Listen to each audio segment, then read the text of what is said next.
Good morning, students, and welcome. This is Mr. Charles for the Checkpoint Online Sessions, Lesson 1 of Week 3. Please go to your course book, pages 64 and 65, a story entitled The Pedestrian by Ray Bradbury. Let's read together. To enter out into that silence that was the city at 8 o'clock of a misty evening in November, to put your feet upon that buckling concrete walk, to step over grassy seams and make your way, hands in pocket, through the silences. That was what Mr. Leonard Mead most dearly loved to do.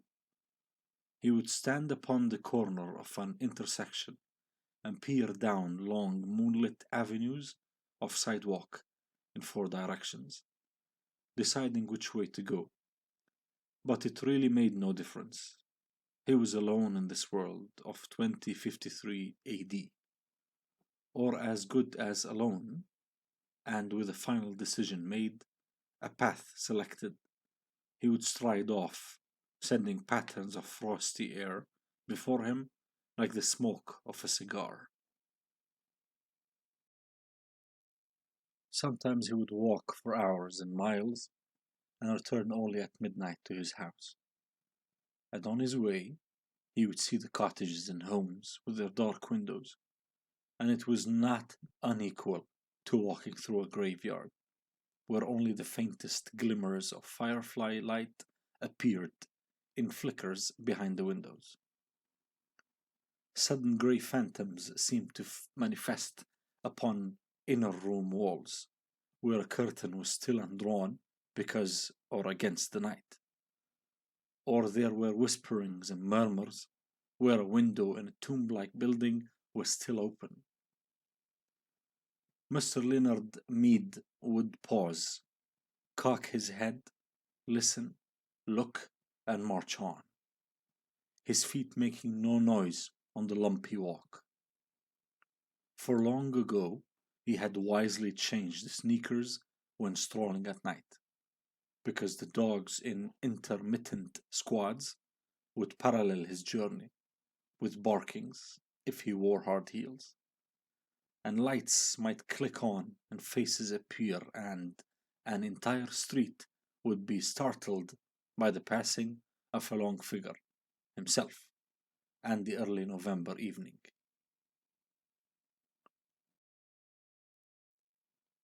Difficult vocabulary.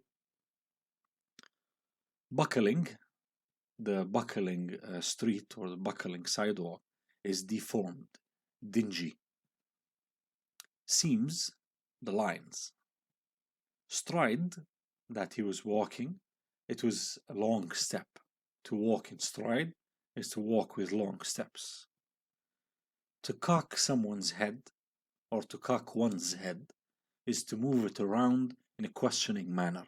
So right and left, like you are searching for something or questioning something. To march, to walk. Lumpy, the same as buckling. It's dingy or deformed. Intermittent, periodic, happens regularly from time to time. Text analysis. First of all, what's the situation that is being described? We have Leonard Mead. He's the sole walker on a winter evening in the year 2053 in an American city in which everyone else seems indoors watching television. He's the only person roaming the streets, with the exception of dogs occasionally appearing around him, and everyone else is indoors, is in their houses, watching TV, and they might be alarmed if he had worn high heels, clipping in the streets. The setting and its effect. It's a time of November and it's after dark. So November, we're talking cold season or a cold month. And after dark, this signifies tiresome. Someone is tired. This is long past daytime or daylight that represents working hard and excitement and being filled with energy. So he's walking after dark. This is after he's finished his energy, and it's November, so it's cold. There is an expectation of something unpleasant happening or has happened. Because the streets are deserted, there's only him, Leonard, in the street. So we fear that something might have happened that caused this populated city to be deserted, or that something is in progress happening and keeping people indoor, with the exception of Mr. Mead. The silent city situation is unnatural. We don't expect a city to be silent completely. Maybe during our times, the difficult times in all of the cities around the world, including Erbil, where you have a silent city, you don't hear a crackling of a car or a bicycle or even a person, rarely at night. So the situation being described here, the setting being described, is unnatural. This is not the norm. Something strange must have happened for him to be the only person walking the streets. Maybe he had experienced a disaster inside his house that made him roam around. Maybe he's the only person working or remaining to work in this city. Maybe he's going somewhere to revolt against the government that made this curfew obligatory. Something strange about being the only person walking down the streets. Vocabulary and its contribution to the atmosphere. We have many examples of words and phrases that contribute to this gloomy, sad, cold feelings or atmosphere. A misty evening in November. Misty, and the words misty and evening and November. November and evening, we already analyzed them. They refer to cold and tiredness. And misty, it is not clear. So something kind of foggy or something kind of confusing. Buckling concrete walk. So the concrete walk, the city councils put the concrete walks to be not dingy at all, to be straightforward and to be so symmetrical. For a concrete walk to be buckling, this is even a bit ironic. We'll talk about it in a second. Through the silences, the silence definitely contributes to the gloomy atmosphere. Long moonlit avenues. Imagine a street that is long and it is only lit by the moonlight. There are no artificial lights set up by the city council on the sidewalks. Imagine an empty street, so dark, so long, and it's only lit by moon. Gloomy. He was alone in this world of 2053. The number of, or the date, doesn't really contribute to the gloomy effect. It contributes to the futuristic effect. But he was alone in this world. This definitely contributes to gloominess, loneliness. Frosty air. While he was walking, look at the final words of the first paragraph of the first slide of this text. While he was walking, there was a fog of, or a cloud of fog coming out of his mouth, similar to a person smoking a cigarette. This hints, like we talked about description a couple of sessions ago, when we are talking about outer description, we say a person with a cloud of fog coming out of his mouth. But inner description, this symbolizes cold, right? This symbolizes tiresome. Someone is tired. This symbolizes maybe loneliness. So when we say frosty air, frost, coldness, definitely contributes to the gloomy atmosphere. Dark windows, the same. Windows are meant to um, give you a view of the outside world. When you have a dark window, this means that the person inside cannot see what's outside, or the person outside cannot penetrate with his eyes what's going on inside. Gloomy, isolation. Graveyard. There is no clearer evidence of a gloomy setting or atmosphere than the word graveyard, where bodies, dead bodies, are buried.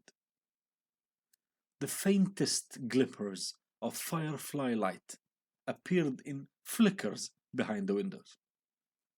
Look how many small amounts we have of things here.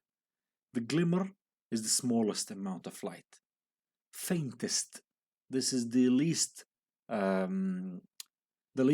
strong, so the weakest light.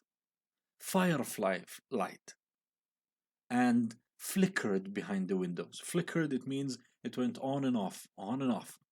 So the faintest, littlest, or the least amount of light went on and off behind the windows. Sudden grey phantoms. Sudden, this equals fear. This equals unexpectancy. And grey, in a world of colors, this signifies surprise as well, or something unknown, something in black and white, or a mix of black and white. And phantom, a shadow. It's not a person, it's a shadow of a person.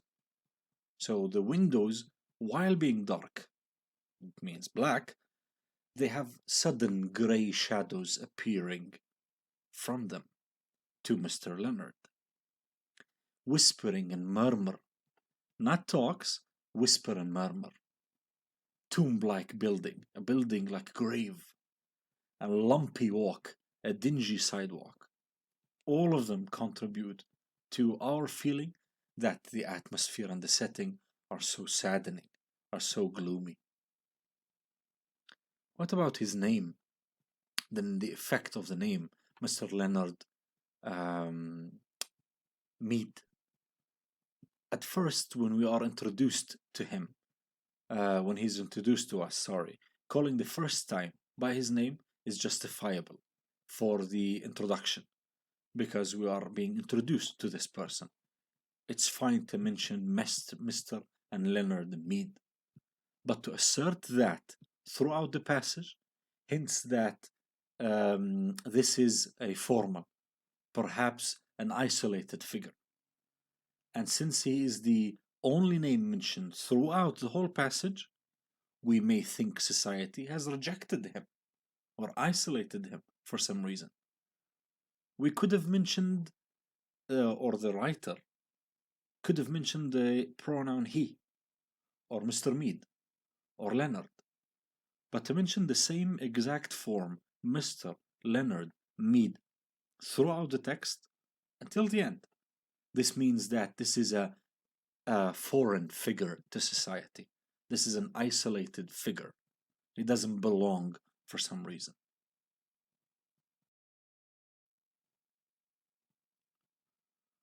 Irony. Examples of irony in the text. Walking is not acceptable. Walking is punished by law. Walking is what's ironic here is that walking is the most basic human doing in the street. And this is unacceptable. Ironic. Nature is taking back control over the concrete. This is ironic because usually man, with his or her capital M, represents a human. Man, usually with their power, take over nature and they build concrete buildings and streets, sidewalks. So for nature to take back its belonging, this is ironic as well. Leonard Mead is alone in a hugely populated city which is silent. This is ironic because we are told the city is hugely populated. And where is the population? We only see this person. Ironic again. Passively watching television is the only activity. Humans are entitled to do whatever they want, whatever activity they please to do. But to only watch TV and passively, it's like being numb, being under, being drugged to watch only TV, being hypnotized. This is ironic as well. Dogs are free to roam.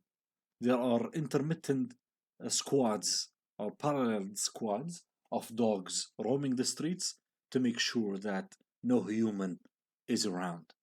This is the clearest example of irony because usually humans decide if dogs roam or no. You decide to take your dog for a walk or not, right? Not your dog decide to allow you to walk or not. What do you think happens next? This is partially opinionated, and you may interpret this text and its foreshadowing for whatever scenario you may see fit. But definitely, Leonard may be discovered because people are now watching on the windows, and there are dogs patrolling the streets, and he's walking late at night past the normal daytime.